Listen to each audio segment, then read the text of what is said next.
Okay boys, so I put together the following video. I didn't realize the camera and the screen I was presenting the material from was going to be strobing with the interaction between the two, but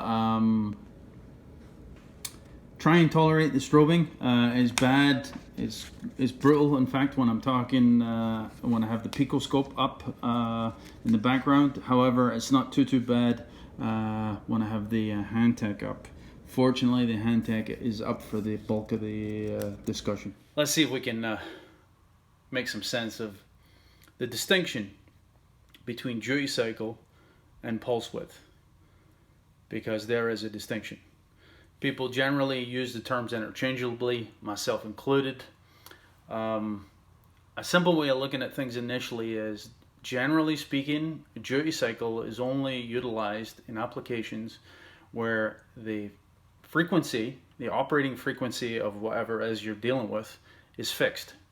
It's a fixed frequency, so changing the duty cycle typically changes obviously the voltage or the current delivered to whatever actuator user is actually in that particular circuit, right? Pulse width operates quite a bit different. As you would expect with a 50% duty cycle, you can see there, it looks perfectly symmetrical on the high and the low side. That makes sense. Duty cycle, 50% duty cycle. Let's just take things to the extreme. We'll go a zero duty cycle, in which case it's down at the zero line or near ground. Let's go to the other extreme. We'll go to 100% duty cycle. 100% duty cycle and 0% duty cycle are really what's the word? No misnomers, that's not the right word, but they're kind of pointless. If you're at either sides of the extreme, 100 or 0, it's really not a duty cycle at all, right? You're at the extremes of the system, and there would be no point if you're operating on the extremes, which plenty of circuits obviously operate on the extremes. So again, here's the hand tech graphic of it, guys, and you can see I've got the same measurements actually shown. To me, they're a wee bit easier to read, but again, we're on the extreme. Let me take it down to 50% duty cycle. Okay, 50% duty cycle. So here you can see a 50% duty cycle at a frequency of 10 hertz. We have 50% duty cycle. I hope you can see that. And we have a pulse width of, if it was accurate enough, guys, it would actually be 50 milliseconds, right? Close to 50 milliseconds. So even in a static display, you can see they're not the same thing. They're completely different, right? One is referring to the ratio of the high and the low. If we took one complete cycle, right? If this was the period, which it is, obviously, and it compares the high and the low ratio, that's what's given us the duty cycle number, right?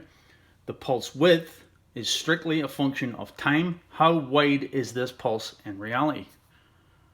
That's the distinction between the two. Now, let's change the duty cycle, right? Let's go to 10%, for example. Keep in mind we're at 10 hertz here.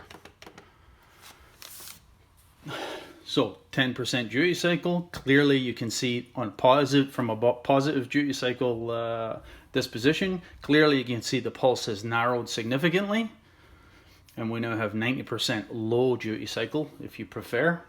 And you can see the pulse width is 10 milliseconds. Same frequency. So we're talking about totally different things here, guys, right? So this all to say, all to put the video with respect to the ignition system in context, right? So if you recall, the whole point to the coil on plug 5-volt trigger signal, which looks very similar to this, right, is in order to enable the coil and plug assembly, obviously, to fire the plug.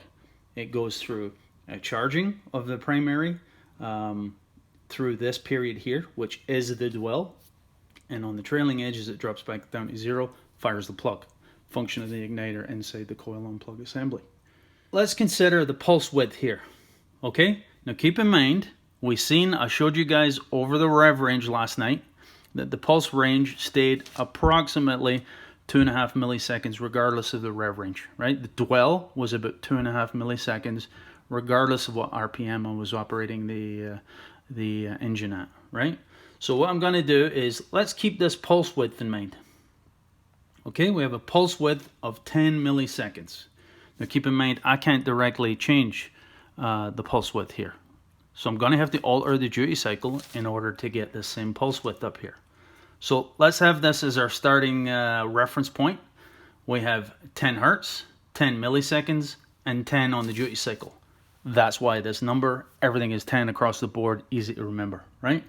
So let's assume this is the car operating at a particular RPM, X RPM. So let's go to twice that RPM. Would you agree if I did so, we would double the frequency? Right? So there we've doubled the frequency. Look at the pulse width, right? Now, I'm not interested in that pulse width. I'm interested in maintaining that same pulse width. So I'm going to alter the duty cycle, which is obviously still at 10%, and see what the number actually is. There, 10 milliseconds. I can get 10 up there exactly, of course, because it's now 20 hertz because we've doubled the speed, so to speak. You can see we now have more pulses in a given time frame. Make sense? Pulse width, I've maintained a pulse width of 10 milliseconds. Well, look at the duty cycle. The duty cycle is now at 20%. Why is the duty cycle at 20%? Because the period has shortened for a full cycle and the pulse width has remained the same. So let's double the frequency again, simulating a doubling in speed. We'll go make sure we maintain the 10 milliseconds of our reference pulse width and see what the duty cycle is. So let's double our speed. We're going to go to 40 hertz. Okay, there's 40 hertz. Again, we've got twice the number of pulses on screen. But I'm not at my reference pulse width of 10 milliseconds. Let's attain that 10 milliseconds. And if my math is not out to lunch, I'm going to need 40%.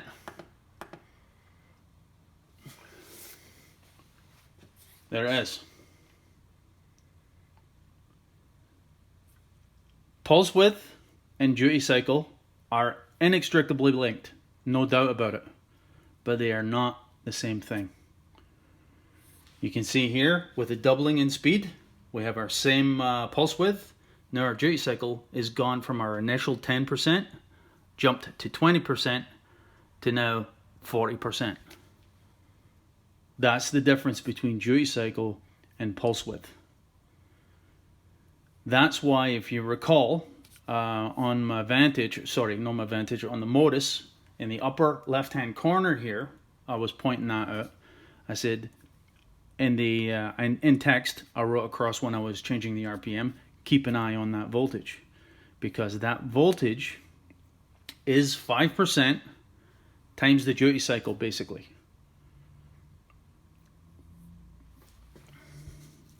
That's the only reason I was discussing duty cycle, because ignition basically works with a fixed pulse width across the RPM band, and you can do the calculation for that upper left-hand corner voltage if you look at the duty cycle. I think that's confused some people. That's all I was talking about when it came to duty cycle, boys, was correcting that 5 volt times the duty cycle to get what we were actually seeing on screen. And I believe that actually confused the hell out of some people, and perhaps I didn't deliver it properly. Either way, I hope this goes some way to clarifying. Let's go back to our initial 10% here.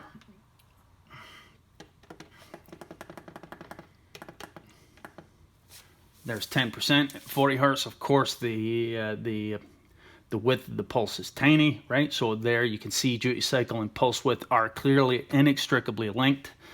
but at a fixed frequency. When the frequency starts to alter, you start to have to consider that as things get faster, or the frequency gets quicker, obviously as the frequency starts to elevate, that the period starts to change.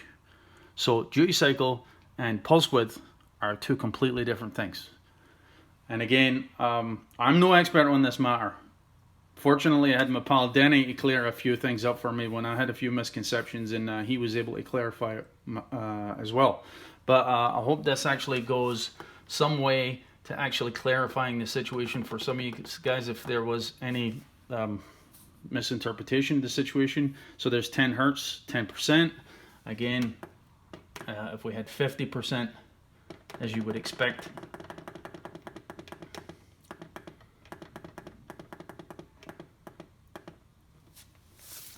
we have a split screen essentially, right? We have as much high as we have low. In fact, let me add one more measurement here, if it's available on the Handtech. Yeah, that's close enough. This is what we're actually seeing on the upper left-hand corner.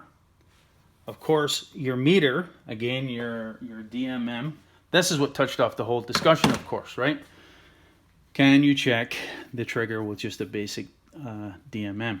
Well, this is what you're actually going to read, right? This is a 5-volt pulse, guys, right? If you look at the scaling I have, it's 1 volt per division. Perhaps the pico's better for this because there is scaling available. So you can see here, this is a 5-volt pulse, right? Because we have 50% duty cycle at this particular point in time. What your meter is going to read, the average, is going to be 2.5. If it was perfectly 5 volts, I've just got this adjusted by my little rig here, guys. It's not exactly 5 volts. I just kind of eyeballed it to 5 volts, right? So anyway, there's the deal. I hope that makes some sense, guys. I hope that clarifies for you. If it doesn't, I can certainly get my truck back into the garage. I can certainly hook up again. I can certainly hook up the modus, and we can read duty cycle, and we can read pulse width. If this doesn't clarify the issue, but I think it will. I hope it will, unless I'm under a misconception of some sort. And listen, it's always distinctly possible in anything I'm talking about, boys. I'm talking absolute shit. And I don't mind being called on it, because I certainly don't want to go through life under a mistaken impression, especially when it comes to stuff like this, because I'm interested. I want to be able to, if I'm talking about it, I want it to be correct for obvious reasons, you know. So I hope that makes some sense, guys. Yeah, duty cycle and pulse width, inextricably linked, but not the same thing. When it comes to ignition systems, you're talking about pulse width, because that pulse width will determine the dwell. And as we've seen on my particular vehicle, 2.5 milliseconds of dwell is about the nominal figure across the RPM band. I hope that makes some sense, boys. Cheers.